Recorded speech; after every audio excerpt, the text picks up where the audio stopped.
Hi dears, and welcome back to my corner of the internet. I'm Shannon, and today I've got another paranormal video to share with you guys.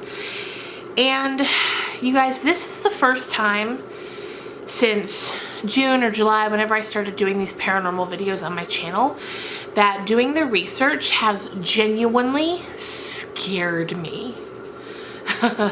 You know, normally I'll do the research, I'll read the things, you know, I'll get a little spooked, but this one scared me. So before we get into all of it, I'll tell you how the idea for this video came about. The other day I was sitting and I was thinking about when I was in my late teens, early 20s. For a Christmas gift, an aunt of mine had given me this really cute wall hanging. It wasn't a picture, it wasn't a painting, it was kind of a long and slim thing made out of, I don't know what. It felt maybe like some sort of cured thin wood or something like that. I'm not sure what it was made out of, but it was gorgeous. It was painted green and there was a face painted on it. Not a human face or anything like that, but kind of a, you know, in cartoons when there'll be a tree and the tree kind of has a face like that, like sort of a forest sprite sort of face. Anyway, I don't have it anymore. I got rid of it. So I can't show it to you, but what started to happen a few years after I got it, I would leave a room. It would be on the wall in my bedroom. I'd leave the room, I'd go do whatever, I'd come back in and it would be upside down, okay? And it wasn't the sort of thing that could just kind of spin. It had a wire. It had a piece of wire on the back of it and it would hang on a nail like that. So it couldn't really, just the way the wire went around the nail, it couldn't really just tip itself upside down. And I lived alone for most of this time, so it wasn't somebody messing with me. And I'd leave the room and yeah, I'd come back in and it would be completely upside down. And I'd kind of hit it and knock it and see if I could get it to flip on its own, but it couldn't. This went on for weeks. Now, it wasn't every time I leave the room, just sometimes. There was no window, you know, with a breeze or anything like that. One day, I turned it upright and I said, listen, if there's something here, you can hear me. The next time I leave this room, turn it upside down. And they did. And then I got rid of it. Which really pained me because I loved it. It was so beautiful. It was a Christmas gift from my aunt who I love very much. But it had to go because it was freaking me out. So anyway, I was thinking about that the other day. And then that made me think about paintings, haunted paintings. Because I can remember when I was younger, 10 or so years ago maybe, I can remember coming across an article about a painting that was haunted. And I hadn't thought of that painting in years because at the time when I had read the article, it scared the crap out of me.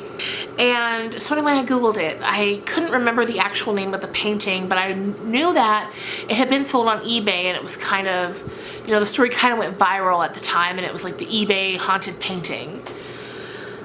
And I found it, and as soon as I saw it again, I got the same feeling right in the pit of my stomach, and so I scrolled past the image really quickly. I didn't want to stare at it, and that's why I considered putting the image in this video, but I'm not going to. I'll tell you the name of the picture, and if you want to go look it up yourself, you can, but I don't want to put it in here, which probably sounds crazy, but I don't like looking at it.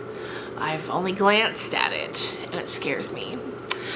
So if you would like to look this painting up for yourself, it's called The Hands Resist Him, and it was painted in 1972.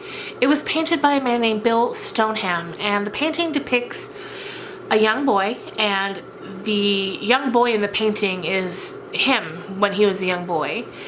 And so there's a young boy in the painting and he's staring directly at you.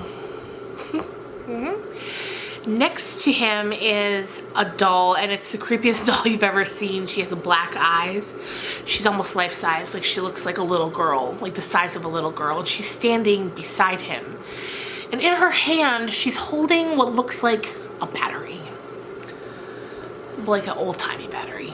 Behind them is a glass window. Of course it's glass, it's a window. Pressed up against the glass of the window are hands.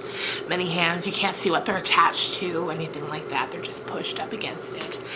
And it's honestly one of the scariest things I've ever seen, even though on its own, it's, you know, fairly innocuous. It's not, you know, but there's just something about all of it put together.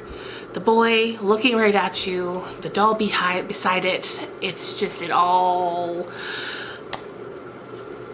comes together and it's really creepy. Anyway, so he painted in 1972 and then later it went into an art gallery. So I'm going to read you the little blurb here that's on Wikipedia about the painting. So it says, according to Stoneham, the boy is based on a photograph of himself at age 5. The doorway is a representation of the dividing line between the waking world and the world of fantasy and impossibilities, while the doll is a guide that will escort the boy through it. The hands represent alternate lives or possibilities.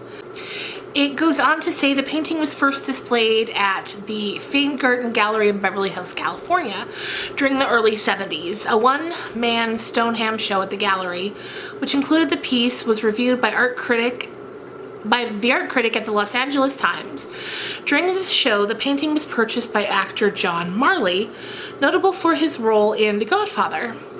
Sometime after Marley's death, the painting was found on the site of an old brewery by an elderly Californian couple.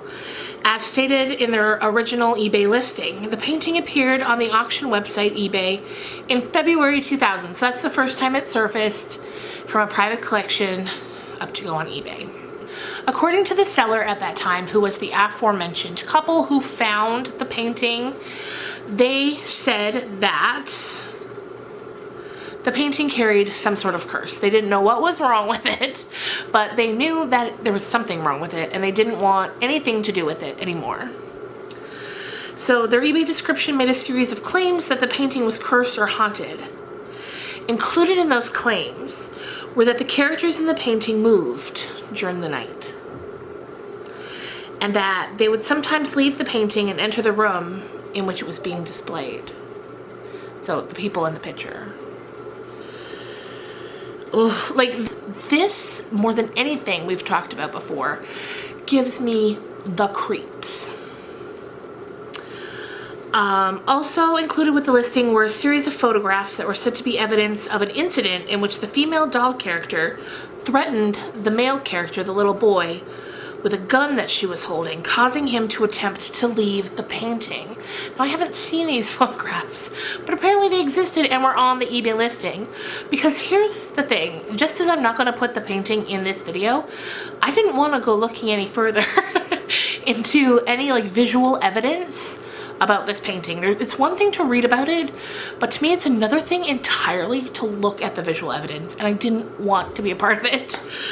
Funny, isn't it? Like for other things, I didn't mind, it didn't bother me, but for this, not a chance. A disclaimer was included with the listing absolving the seller from all liability if the painting was purchased. So like these sellers, they were serious. I really got that feeling, like they weren't trying to be funny, they weren't trying to pull a hoax on anybody. They were serious and they were frightened. And then of course, as with anything that's weird and wild like that, news spread over the internet quickly. People on Reddit, still to this day on Reddit, they're talking about it. As word got around as well, people began saying that just by viewing the painting, they would start to feel ill, lightheaded, nauseated, things like that. There were no good feelings associated with this painting. A bit of information that really got the whole lore and legends of this painting going. Part of the reason that it was referred to as cursed or haunted also can definitely be attributed to the fact that way back before the painting was sold, it was reviewed by an art critic. Okay, so remember I mentioned that before, but here's the really creepy thing. A lot of that can be attributed to the fact that the art critic, remember I mentioned him back towards the beginning of the video, who reviewed the painting, he died shortly after. And not just him, but also the owner of the art gallery also died. Now, is that a coincidence? Probably, but it definitely, that those bits of information definitely lent itself to the lore. Honestly, to me, the creepiest thing about this painting is the painting, not the stories. You know what I mean? Like, you can read the stories, it's creepy, there's probably some coincidences in there, but what you need to do is, if you want to, go to Google the name of the painting, look at it for yourself. Again, the painting is called The Hands Resist Him, and it just makes me feel bad to even briefly glance it while scrolling through. So do with that what you will. If you want to go take a look at it, definitely do. If you don't, you know. I almost wish I had never seen it. So, but anyway, I had to share it with you guys when I was thinking about my own little piece of art that kept doing the weird things, and then I remembered that painting. I just had to talk to you guys about it. And actually, in researching more about this painting, I found information on a few other really creepy haunted paintings. And in fact, this video at first was going to be about all of the paintings, but there was just so much to unpack with The Hands That Resist Him that The Hands Resist Him, that I just wanted to cover that one in this video. So yeah, if you'd like to hear about more spooky paintings, let me know, because those ones aren't as scary, and I can put those paintings in the video, but this one, not a chance. Anyway, you guys, I hope you are having a fantastic day, and I will see you on Friday with another book talk video. Bye guys.